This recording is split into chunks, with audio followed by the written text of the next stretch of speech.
माफी चाहूंगा, लाइट नहीं रहने के कारण हम लोगों को कुछ विराम करना पड़ा।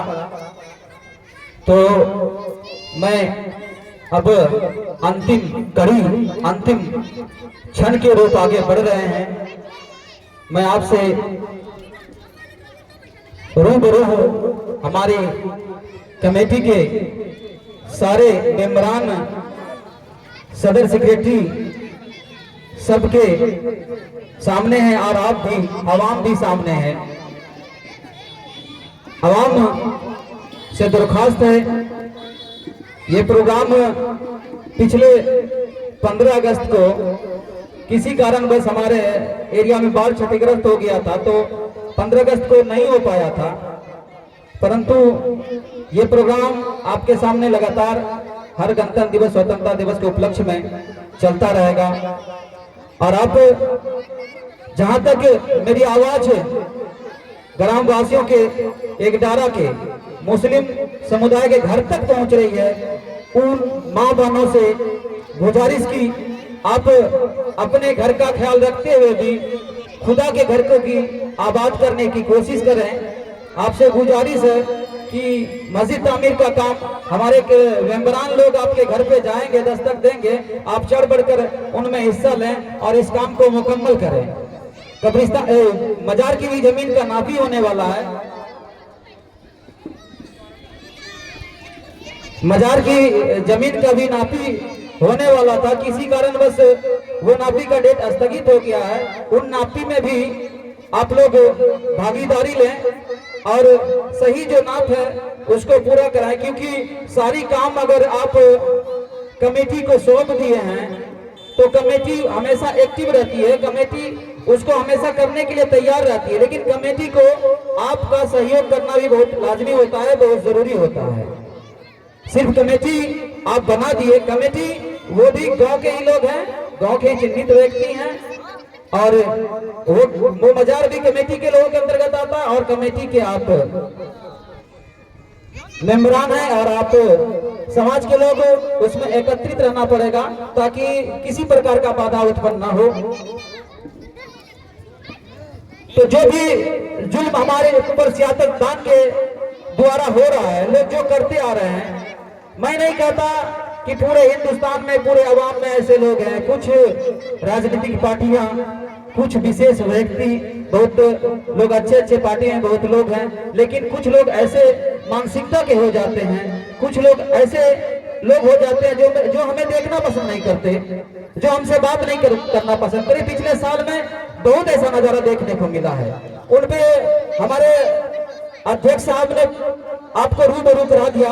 मैं चंद पंक्तियों के साथ आमंत्रित करना चाहता हूं इस कमेटी के को दिशा निर्देश देने वाले मास्टर मोहम्मद समीम साहब जी को।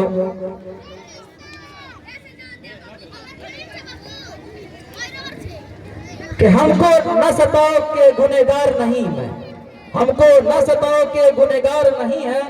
किसने कहा तुमसे कि हम वफादार नहीं हैं, किसने कहा तुमसे कि हम वफादार नहीं हैं। जब देश ने मांगा लहू हमने दिया, जब देश ने मांगा लहू हमने दिया।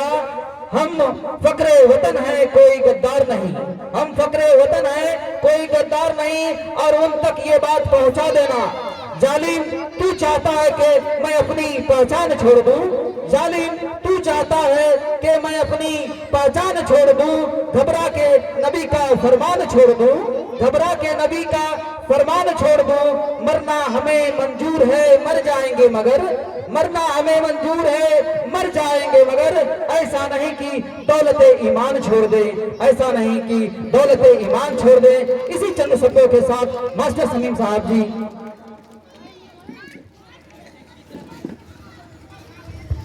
बहुत बहुत धन्यवाद छोटे भाई कमल साहब, जिसने मुझे मंच पर बोलने का इजाज़त दिया। सबसे पहले मैं यहाँ के मेहमान मौलाना शाहनवाज साहब से मुद्दवाना गुजारिश करूँगा कि वह बरकतन स्टेज पर आएँ और हम लोगों की हौसला अफजाई करें। यहाँ मंच आसीन ग्राम कचहरी के सरपंच हारून रशीद साहब एवं बीपीएससी शिक्षक हमारे छोटे भाई सरफराज साहब, बड़ी मस्जिद सुन्नी मिल्लत कमेटी के उप सचिव मोहम्मद वसीम अंसारी साहब, बड़ी मस्जिद सुन्नी मिल्लत कमेटी के सदर जनाब मोहम्मद मुनाजिर साहब एवं हमारे अभिभावकगण मोहम्मद मकसूद साहब, मोहम्मद जाहिर साहब, मोहम्मद लजीम साहब और अन्य साथी मंच पर बैठे हुए और उपस्थित सभी ग्रामवासियों को गणतंत्र दिवस की हार्दिक बधाई। दोस्तों, यह गणतंत्र दिवस हम लोग इसलिए मनाते हैं कि हम लोगों को यह पता चले कि हमारे अधिकार क्या हैं। अभी ग्राम पंचायत एकडाला के मुखिया मोहम्मद पप्पू साहब आ रहे हैं और भाई मतलब लगन साहब भी आ रहे हैं, इनका भी स्वागत किया जाए। इस गणतंत्र दिवस के उपलक्ष्य पर आए अतिथिगण माननीय मुखिया जी का हार्दिक अभिनंदन हम बड़ी मस्जिद सुन्नी मिल्लत कमेटी की तरफ से करते हैं। कहते हैं कि एक जश्न वकार है 26 जनवरी। आखिर 26 जनवरी क्या है, उसी के संबंध में कहते हैं एक जश्न वकार है 26 जनवरी, एक वजह इफ्तिखार है 26 जनवरी, एक वजह इफ्तिखार है 26 जनवरी। आईने हिंद का हुआ था इसी दिन, आईने हिंद का हुआ था इसी दिन, नफात उसी दिन की यादगार है 26 जनवरी। दोस्तों, ये उर्दू का शेर है, थोड़ा समझने में लोगों को मुश्किल हुई होगी, लेकिन बहुत ज्यादा मुश्किल नहीं है। कहते हैं इफ्तिखार का मतलब है कि आपको जो खुशी हुई, और नफाज का मतलब है कि जो नाफिज हुआ, जो कायम हुआ, उसी को नफाज कहते हैं। उसी के उपलक्ष्य में आज हम लोग यहाँ गणतंत्र दिवस मनाते हैं और प्रत्येक वर्ष हर 26 जनवरी के दिन हम लोग जो है इस दिन को मनाते हैं। आखिर क्यों मनाते हैं, किस चीज के लिए मनाते हैं, क्या उद्देश्य है हमारा, इसको मनाने से हमें क्या लाभ मिलता है? लाभ यही है, उद्देश्य यही है दोस्तों कि हमारी जो प्राचीन इतिहास है, उस इतिहास को हम याद करते हैं। हमें जो ये आजादी मिली, हमें जो ये बोलने की आजादी मिली, हमें यहाँ बैठने की आजादी मिली, हमें जो कहने की आजादी मिली, कैसे मिली, इसके लिए बहुत बड़ी कुर्बानियां लोगों ने दी है। आज संविधान नहीं होता, आप आज इस कुर्सी पर नहीं बैठ पाते। आज संविधान नहीं होता, बड़े बड़े महलों के सामने झोपड़ियां नहीं होती। अगर आज संविधान नहीं होता तो गरीबों की आवाज अमीरों के सामने नहीं उठती। दोस्तों, यही संविधान की वजह से हम लोगों को बोलने की आजादी मिली है, हम लोगों को कहने की आजादी मिली है, हम लोगों को अपने अधिकार की बात रखने की आजादी मिली है। स्वतंत्रता इसलिए हम लोगों को नहीं मिली, हम लोग सिर्फ जो है जलेबी खा रहे हैं। स्वतंत्रता हमें इसलिए मिली है, गणतंत्र दिवस इसलिए हमें मिला है कि आप अपने अधिकार के लिए अपनी आवाज उठाएं। अगर आपके सामने किसी गरीब को कोई अमीर सता रहा हो, अगर आपके सामने कोई जमींदार किसी को तड़पा रहा हो, उसके खिलाफ आप आवाज उठाएं और ये संविधान आपको अधिकार देता है, आप एक दूसरे का सहयोग करें। दोस्तों, ये गणतंत्र का दो शब्द है। गणतंत्र दो शब्दों के मेल से बना है। आपको समझना होगा कि गण और तंत्र क्या है। हम लोग हर दिन सुनते आ रहे हैं कि ये गणतंत्र दिवस हम लोग 26 जनवरी को मनाते हैं, हर वर्ष मनाते हैं। ये 77वां गणतंत्र दिवस हम लोग मना रहे हैं। सबसे बड़ी बात तो यह है कि हमारे बड़ी मस्जिद सुन्नी मिल्लत कमेटी के जानिब से पिछले वर्षों से यह प्रोग्राम रखा जा रहा है और लोगों को पता चल रहा है कि गणतंत्र दिवस पर हम लोग इकट्ठे होते हैं, कुछ अपनी अधिकार का बात सुनते हैं, कुछ अपने कर्तव्य को निभाने का जो है हमको जो है मौका मिलता है। यहाँ अभी हमारे कई वक्ताओं ने जो अपनी अपनी बात रखी, आप लोगों को हमको लगता है शिक्षा से लेके स्वतंत्रता तक की बात आप लोगों ने समझाया। यह शिक्षा हमारे सरफराज साहब, मास्टर सरफराज साहब ने शिक्षा के संबंध में बात कही, बड़ी बहुत अच्छी बात कही कि आपको अपना अधिकार, अपना कर्तव्य का पता तभी चलेगा जब आप अपने जो है शिक्षित रहेंगे, आप अपने बच्चों को शिक्षा देंगे। दोस्तों, शिक्षा के संबंध में कहा जाता है आज हम लोगों का रोना क्या है कि हमारे पास पैसे नहीं है, हमारे पास संसाधन नहीं है, हम गरीब हैं, हमारे बच्चे कैसे पढ़ेंगे। दोस्तों, सरकार ने जो व्यवस्थाएं की है उस व्यवस्थाओं के आधार पर 14 वर्ष के आयु तक के बच्चों को निःशुल्क शिक्षा देने की बात कही है। आप अपने बच्चों को मदरसे से लेकर स्कूल तक, आपके मोहल्ले में मदरसा गौसिया झालुलोलू में रहा है, आपके घर के चंद दूरी पर है, आप अगर अपने बच्चों को वहां भी भेजेंगे, वहां से भी आपके बच्चों को तालीम मिलेगी। आपके बगल में उर्दू स्कूल एक डरा है, चंद कदमों की दूरी पर है, अगर आप अपने बच्चों को उस स्कूल में भेजते हैं, वहां से भी आपको शिक्षा मिलेगी। जब तक आप शिक्षित नहीं रहेंगे, आपको आपका अधिकार का पता नहीं चलेगा।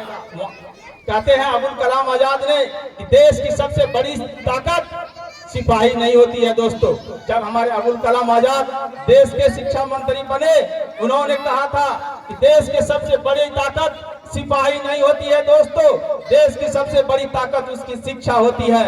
अंग्रेजों ने जो हम पर हुकूमत किया, हमारे लिए जो यातनाएं की, उसकी वजह यही थी कि हमारे लोग शिक्षित कम थे।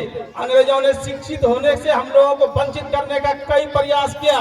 दोस्तों, हमारे देश में आजादी के कब्ल भी गद्दार थे और आज भी समाज में कुछ ऐसे गद्दार हैं। एक गद्दार के बारे में आप लोगों ने सुना होगा, जयचंदों का भी तो नाम सुना होगा, मीर जाफर का भी तो नाम सुना होगा। कहते हैं मीर जाफर 1757 ईस्वी में हमारे देश में जो आजादी के लिए हमारे लोगों ने लड़ाई लड़ी, गुलाम कैसे हुआ, इस बात को भी जानना जरूरी है। गुलाम कैसे हुआ?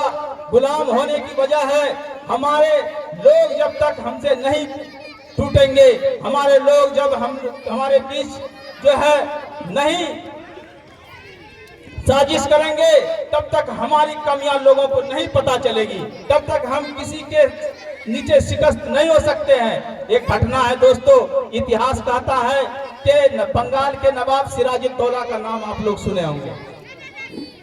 हमारे यहाँ बैठे बहुत सारे शिक्षित लोग भी हैं। बंगाल के नवाब सिराजुद्दौला का नाम सुने होंगे। उसके जो है सेनापति मीर जाफर थे। आपने मीर जाफर का नाम भी सुना होगा, टीवी में, रेडियो में, मोबाइल में या अन्य कहीं भाषणों पर। दोस्तों, कहते हैं कि मीर जाफर सेनापति थे और जब सेनापति सिराजुद्दौला की सरकार में जब अंग्रेजों के साथ लड़ाई हुई, तो वह जो है मीर जाफर अंग्रेजों के हाथ बिक चुके थे। बिकने की यही वजह थी कि तुमको जो है सिराजुद्दौला के बाद तुम्ही को नवाब बना देंगे। लालच में वो पड़ गए और लालच में पड़कर उन्होंने क्या किया कि सिराजुद्दौला के लड़ाई युद्ध में सिराजुद्दौला को पराजित करवा दिया और उनको कैद करवाकर उनको जो है ब्रिटिश सरकार की हुकूमत जो है यहाँ कायम करवा दी। ये 1757 ईस्वी पलासी के युद्ध का घटना है। दोस्तों, उस पलासी के युद्ध के वजह से ही हमारे देश में गुलामी की जंजीरें जो है हम लोगों को जकड़ ली। दोस्तों, आज भी हमारे समाज में ऐसे गद्दार हैं जो आपको हमेशा जो है ठगने का प्रयास करता है, हमेशा आपको जो है लालच देकर आपको अपने तरफ खींचने का प्रयास करता है। आपको इसलिए करता है कि आपको अपने अधिकार का पता नहीं है, आपको अपने कर्तव्य का पता नहीं है। इसलिए आप अपने बच्चों को शिक्षित कराएं, आप अपने बच्चों को पढ़ाएं, आप अपने बच्चों को तालीम दें। जब तक आपके बच्चे पढ़ेंगे नहीं, तब तक आगे बढ़ेंगे नहीं। दोस्तों, भीमराव अम्बेडकर ने शिक्षा के बारे में कहा है। आपको एक छोटी सी कहानी सुनाते हैं शिक्षा के संबंध में। कितना प्रेरित कहानी है। जिसने संविधान लिखा उसी के संबंध में यह कहानी है कि जब हमारे भीमराव अम्बेडकर 6 वर्ष की आयु थी तो उन्हें पढ़ने के लिए विद्यालय जाना था, लेकिन उस समय का जो व्यवस्था था, उस समय के व्यवस्था ने छोटी जाति के लोगों को विद्यालय में प्रवेश का जो है अधिकार नहीं था। उस समय की व्यवस्था जो ब्रिटिश व्यवस्थाएं थी, उस समय छोटी जाति के लोगों को विद्यालय में नामांकन का आदेश नहीं था। लेकिन भीमराव अम्बेडकर के पिता उसी ब्रिटिश सरकार में सुबेदार के पद पर तैनात थे। आपको पता होगा, किसी तरह पैरवी पैगाम करके भीमराव अम्बेडकर को जो है विद्यालय में प्रवेश तो मिल गया। लेकिन दोस्तों, प्रवेश के बाद भी जो समानताएं मिलनी चाहिए वो समानता उनको उस विद्यालय में नहीं मिला। सारे बच्चे अपने अपने कक्ष में अपने स्थान पर बैठते थे और भीमराव अंबेडकर को जहां सारे बच्चों के जूते चप्पल खुले होते थे वहां एक अलग दरी देकर उनको बैठाया जाता था। लेकिन दोस्तों उन्होंने कभी भी इस बात से जो है घबराया नहीं कि मुझे जो है प्रताड़ित किया जा रहा है, मुझे जो है मेरी आलोचना की जा रही है, हमारी छोटी जाति होने के कारण हमें जो है अधिकार नहीं दिया जा रहा है। उन्होंने बचपन से ही संकल्प लिया कि मैं पढ़ लिख कर एक दिन ऐसा व्यक्ति बनूंगा जो पूरे भारत में समानता का अधिकार होगा, सबके लिए बराबरी का हक होगा, सबको समान अधिकार मिलेगा। छोटी जाति के हो, ऊंची जाति के हो, अमीर के बच्चे हो, गरीब के बच्चे हो, सबको एक अधिकार मिलेगा, सबको अपनी बात कहने की आजादी मिलेगी। दोस्तों इसीलिए भीमराव अंबेडकर ने तरह तरह की यातनाएं झेलकर पढ़ाई की और एक दिन ऐसा आया कि आज संविधान के निर्माता के रूप में भीमराव अंबेडकर को जाना जाता है।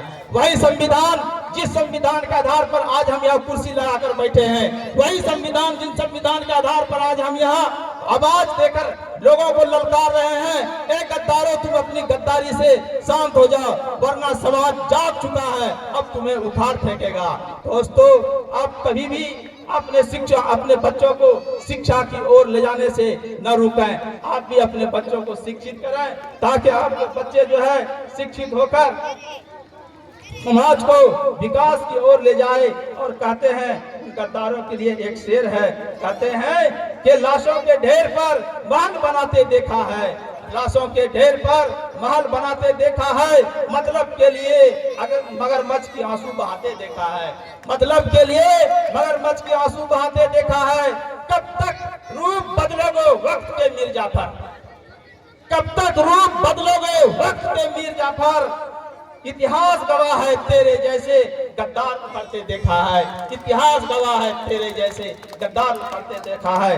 दोस्तों कहने के लिए तो बहुत बात है लेकिन समय बहुत कम है। हमारे गांव में मैयत भी हो चुकी है, उसकी भी लोगों को तैयारी करनी है। और दूसरी बात हमारे मुखिया भूतपूर्व मुखिया मोहम्मद इस्लाम साहब ने जो मस्जिद मदरसा और कमेटी के बारे में जो बातें कही कि मतलब जो जमीन है उसके संबंध में कमेटी को तवज्जो देनी चाहिए। तो दोस्तों कमेटी लापरवाह नहीं है, कमेटी जो है बिल्कुल उस संबंध में भी तैयार है और आगे जो कार्रवाई होगी। हालांकि अभी जो कमेटी वक्फ बोर्ड के अंदर मदरसा की जमीन, मस्जिद की जमीन, कब्रिस्तान की जमीन, ईदगाह की जमीन, जो भी जमीन है आप लोगों ने अभी सुना कि वह वक्फ बोर्ड के अंदर है और वक्फ बोर्ड का डाक भागलपुर में हुआ। तो हम लोग जो है गाफिल नहीं है। उस संबंध में एक शेर है मेरा कि मदहोश नहीं यारो बेदार है हम, मदहोश नहीं यारो बेदार है हम, दुश्मन के हर आहट पर तैयार हैं हम, दुश्मन के हर आहट पर तैयार हैं हम, समझे न कोई गाफिल हमको, समझे न कोई गाफिल हमको, वतन के लिए पहरेदार हैं हम, वतन के लिए पहरेदार हैं हम। दोस्तों तो हम लोग पहरेदारी कर रहे हैं लेकिन आप ग्रामीणों की भी जिम्मेदारी है, हमारे साथ कदम से कदम मिलाकर चलें। अभी जो है मस्जिद का काम चालू है, 1 वर्ष से हम लोग चंदा के लिए पूरे गांव घूम रहे हैं। ऐसा कोई घर नहीं है दोस्तों जिसके घर पर 1 से 2 बार 2 से 3 बार नहीं गए हैं, लेकिन अब तक पूरी वसूली नहीं हुई है। दोस्तों ये बड़ी अफसोस की बात है। हम अपने घरों को अपने महलों को बना रहे हैं, ऊंची ऊंची महलें बना रहे हैं, लेकिन जब मस्जिद की आती है हमारे कदम पीछे हट जाते हैं। मुसलमानों नफरत भुलाकर मोहब्बत से, इतिहास से, अखलाक से सब एक साथ मिलकर जो है चलें और जो है समाज को आगे बढ़ाएं। दोस्तों जब संविधान बना तो कहते हैं कि कलम चली तो भारतीयों की तकदीर बदल डाली। जब भीमराव अंबेडकर की कलम चली तो कहते हैं कलम चली तो भारतीयों की तकदीर बदल डाली, गुलामी की जंजीर तोड़कर तस्वीर बदल डाली। संविधान बना जब समझ आया हमें, अरे संविधान बना जब समझ आया हमें, आजादी ने अंग्रेजों की तासीर बदल डाली। दोस्तों जब हम आजाद हुए अंग्रेजों की तासीर बदल डाली। हम लोग आज भी आजाद हैं और आजाद रहेंगे। जो अंग्रेजों जैसी चाल चलते हैं उसकी तासीर को बदल दीजिए। हम समाज एक हैं, एक साथ रहिए, एक आवाज बनाइए और समाज के विकास के लिए सबको एक जगह खड़े होकर सारी नफरतों को भुलाकर जो हम लोग अपने काम को आगे बढ़ाएंगे। उम्मीद है आप लोग जो है हमारे साथ रहेंगे। इतनी सी बात कहकर हम अपनी बात को विराम देंगे, लेकिन उसके लिए जो है एक शेर है ग्राम वासियों के लिए भी, कहते हैं कि नफरत बुरी है न पालो इसे, नफरत बुरी है न पालो इसे, मतलब नफरत बुरी है न पालो इसे, दिलों में खलिश है निकालो इसे। दोस्तों ग्रामवासियों, आपके लिए यह बहुत मार्मिक शेर है, इसको सुने और समझें। कहते हैं कि नफरत बुरी है न पालो इसे, दिल में खलिश है निकालो इसे, न तेरा न मेरा न इसका न उसका। ये गांव, ये मोहल्ला, ये देश, ये मुल्क किसी का नहीं है। अगर कोई कहता है कि मेरा है, अगर कोई कहता है तेरा है, तो ये गलत है। इसलिए शायरों ने कहा है कि नफरत बुरी है न पालो इसे, दिलों में खलिश है निकालो इसे, न तेरा न मेरा न इसका न उसका। ये सबका वतन है, ये सबका गांव है, ये सबकी मस्जिद है, ये सबका मदरसा है, ये सबकी मंदिर है, ये सबका इरादा मतलब से सबका जो इदारा है, संभालो इसे। इसी के साथ मैं अपनी बात को समाप्त करता हूँ। जय हिंद, जय भारत, जय बड़ी मस्जिद सुन्नी मिल्लत कमेटी और जय एकरा वासी।